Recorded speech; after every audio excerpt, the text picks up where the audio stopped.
Dans une semaine déjà historique pour le FC Barcelone, avec la victoire de Joan Laporta lors des nouvelles élections confirmant son statut de président, les Blaugrana nous ont offert un match qui risque de rester inscrit dans les mémoires. De retour dans son entre le Camp Nou, les coéquipiers du vrai capitaine du vestiaire, Rafinha, ont détruit Newcastle. 7-2 dans un match décisif pour le passage en quart de finale de la Ligue des Champions. Une victoire importante pour le coach allemand qui continue son excellent travail en Catalogne, au point qu'en coulisses, une prolongation de son contrat ne soit en discussion. Le trio Laporta, Deco, Flick va donc continuer ses fonctions, et ça tombe bien, puisque d'ici la fin de l'année, il y a un dossier majeur qu'il va falloir clarifier et gérer au mieux afin que l'équipe continue ses magnifiques performances. Je parle bien évidemment de Robert Lewandowski et le poste de numéro 9.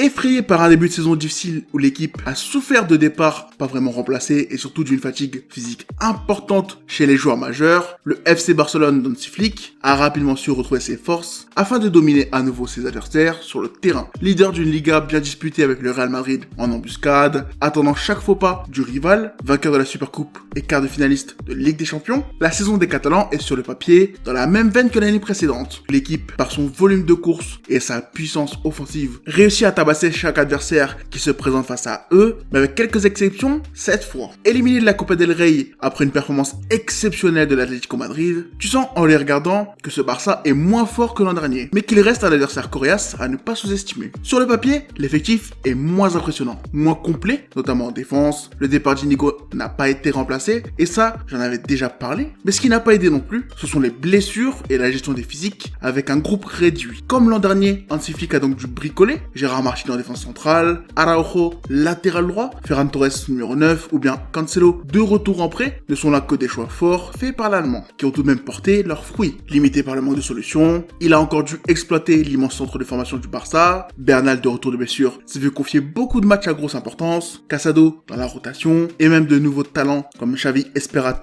ont été introduits dans un groupe incomplet de base qui a souffert d'absence et de problèmes dans la gestion des efforts répétés. À de nombreuses reprises cette saison, l'effectif a montré des signes de fatigue en plein match, et les adversaires ont souvent su en profiter, notamment en Europe. Newcastle par exemple a réussi à faire douter certains de leur capacité à détruire la ligne haute défensive habituelle lors du match aller, mais si défensivement les doutes étaient nombreux, si le milieu n'est pas non plus totalement convaincant, c'est l'attaque qui ne laisse aucun doute. Le trident titulaire a trouvé sa meilleure façon d'exister, Rafinha en profondeur, Lewandowski en décrochage, Yamal en collant la ligne ou en électron libre. Tu as vu le plein potentiel de cette attaque à de nombreuses reprises. Tu as vu leur puissance notamment lors de la seconde mi-temps contre les hommes d'Eddie Howe, au point qu'ils t'en ont collé 5, mais tu as aussi vu les problèmes lorsqu'ils sont absents. Rashford bien moins dans les efforts, moins intelligent et assuré face au cage, Bardi encore en apprentissage, souffrant de ne pas avoir de continuité, et surtout Ferran Torres moins tueur, moins solide et plus prône à l'erreur. Les limites de l'effectif ont donc été atteintes cette saison. Des limites telles que cet hiver, tu as été forcé d'aller chercher Cancelo en Arabie Saoudite, un dossier qui ne mettait pas tout le monde d'accord, mais qui a rapidement prouvé qu'il était indispensable pour que la seconde partie de saison se passe bien. Mais maintenant que ces limites ont été clairement mises en lumière, ne serait-il pas temps que la direction se mette enfin au travail pour les corriger ?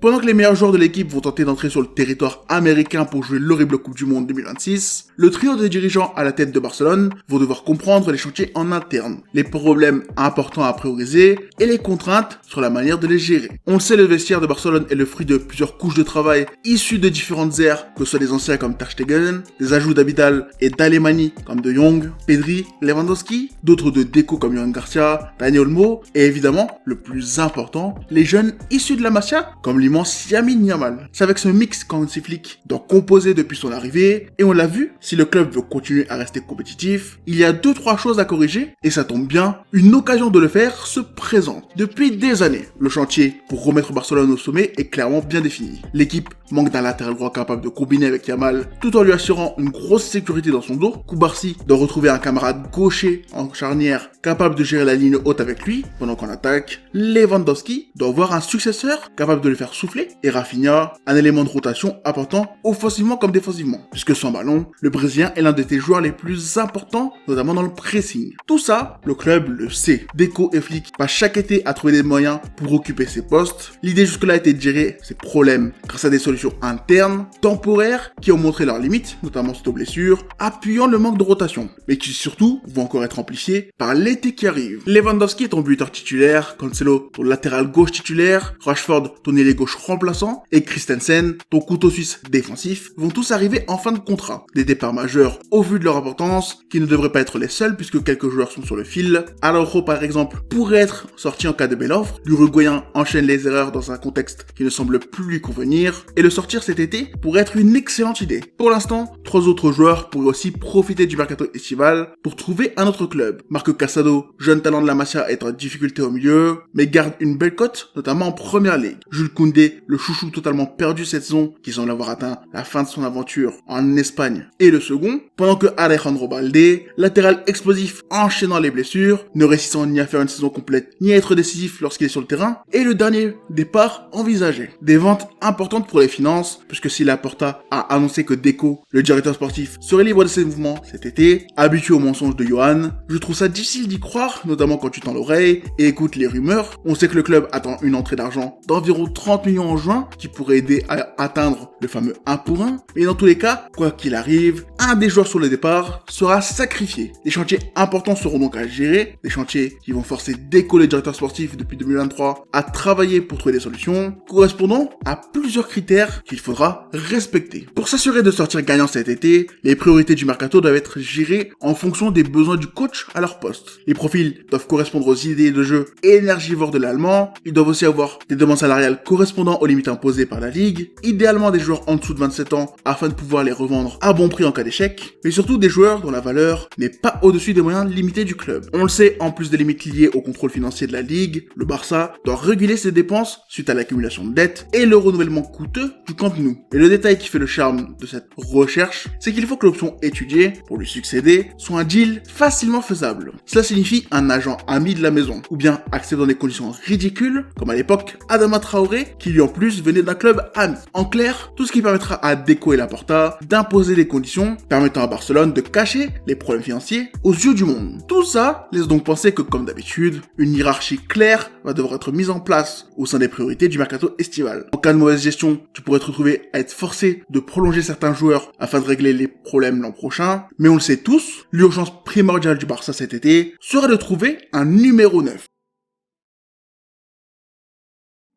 Robert Lewandowski, l'un des meilleurs buteurs sur les 2 dernières décennies, impliqué dans ton effectif depuis 2022 et sur la fin de sa carrière en Catalogne. Son contrat va donc prendre fin d'ici le début de l'été. Il représente le chantier le plus important de ton mercato estival et pour lui succéder, de nombreux plans ont déjà été étudiés en interne. La première idée paraît évidente quand on y pense. Il s'agit simplement d'une prolongation du buteur polonais. Déjà au club et semblant avoir noué de vrais liens avec le cuisson, le vestiaire, le coach, reconduire pour une dernière année l'Union pourrait être une décision logique. Mais plusieurs signaux et contraintes mettent un frein à cette idée. À 38 ans, le corps du joueur approche clairement de la fin de ses années performantes. Lui fait partie de cette catégorie de joueurs qui ont tout fait pour maximiser leur plein potentiel physique. Il s'est construit un environnement propice à la performance et à la longévité, expliquant pourquoi aujourd'hui encore, il est considéré comme un très grand joueur. Malgré tous ses efforts, rien ne peut battre le temps. Et si le déclin a déjà commencé, forçant Flick à changer la manière un peu de presser l'équipe, il est clair qu'il ne pourra pas avoir le même rôle une année de plus. L'idée du board est donc de prolonger Lewandowski pour une année, réduire ses émoluments afin de pouvoir digérer plus facilement son nouveau rôle dans la rotation, que ce soit sur le terrain ou dans la grille salariale, tout en donnant de la continuité à son duo avec Ferran Torres. Une solution sur la table qui pourrait satisfaire tout le monde. Le chantier du buteur se retrouverait donc décalé d'une année, permettant d'élargir les options puisque de nouvelles opportunités seront disponibles d'ici là. Le retour au Camp Nou aura dégagé de nouveaux revenus, permettant sûrement d'avoir une marge de manœuvre plus grande, tandis que lui profite d'un environnement compétitif, remplissant son compte en banque et son armoire à trophées sans lui en demander autant physiquement. Une idée répondant à la logique économique, mais sportivement risquée, puisque on l'a vu cette saison, cette rotation en pointe ne fonctionne pas. Ferran n'est pas le buteur capable de combiner avec les Yamal et Rafinha, c'est notamment dans les gros matchs qu'on a vu les limites de l'Espagnol, donc continuer une année de plus avec ce duo n'est ni logique, ni ce que le club semble vouloir faire, puisque dans ce cas-là, les discussions avec le Polonais au sujet d'un nouveau contrat auraient déjà débuté. La succession semble inévitable, et si d'habitude, ce genre de situation aurait permis à un jeune du centre de se dévoiler, cette fois tu sens que ce ne sera pas le cas, puisque Marc Guiu, le dernier Massian en pointe, a décidé de partir et prendre sa retraite à Chelsea, avant même d'avoir eu sa place dans la rotation. Sans sa formation, qu'il a d'habitude sauvée, 2 voix se décident donc, avec des options bien différentes, mais que j'ai envie de présenter de la meilleure des façons pour que tu comprennes la situation.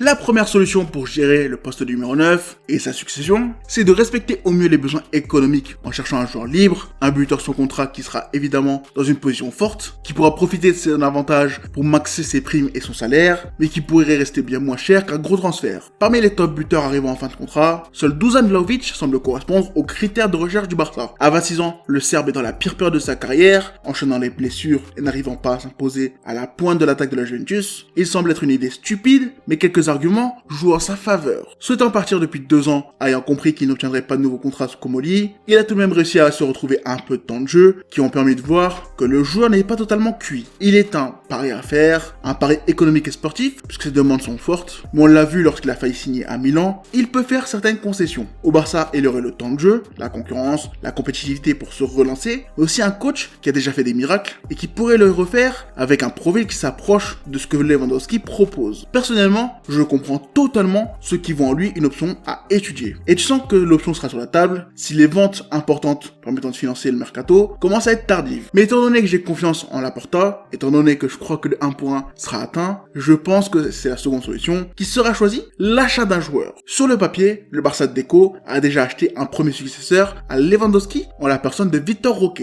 Le Brésilien issu des collections d'agents dans le pays était le nouvel attaquant du Barça. Son transfert précipité autour des 30 millions avait d'ailleurs beaucoup fait parler, mais pas autant que son échec et sa sortie précipitée dans un club de Liga. En se basant sur cet achat, on pourrait se dire que le Barça est prêt à avoir un jeune à polir, mais les circonstances sont différentes. Le Barça sans Lewandowski a besoin d'un buteur accompli, et c'est pour ça qu'à l'heure actuelle, le nom faisant le plus parler est évidemment Julián Alvarez.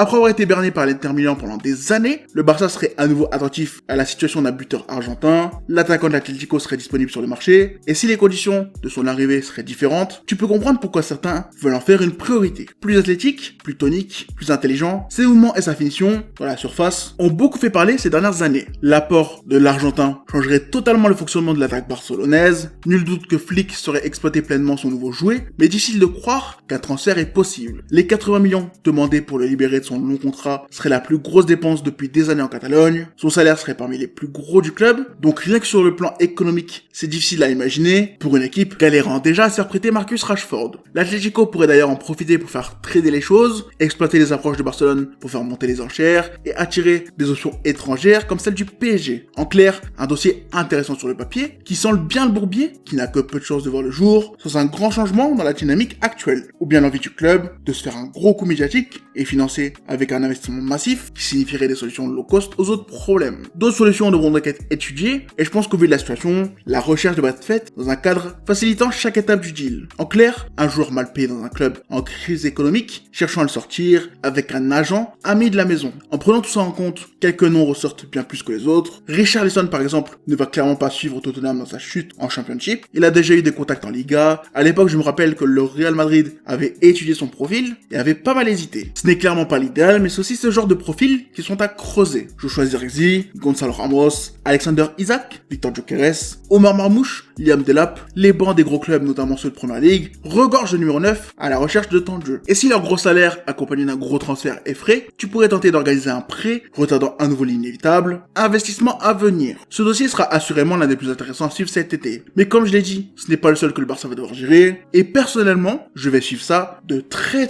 près. Petit bonus pour cette fin de vidéo, si c'était moi le directeur sportif, j'irais chercher un profil très jeune, un profil que je pourrais faire grandir, que je pourrais revendre facilement en cas d'échec, et j'ai vu quelques noms passer. Mais dans tous les cas, quoi qu'il arrive, on en reparlera ici très vite. Bref, c'était tout ce que j'avais à dire. Qu'est-ce que toi tu prendrais pour la suite de Lewandowski? Qu'est-ce que tu garderais entre le Polonais et Ferran Torres pour l'an prochain? Qui serait ton choix de cœur et ton choix de la raison? J'attends tout ça en commentaire, donc je te dis à très vite pour la suite. Ciao!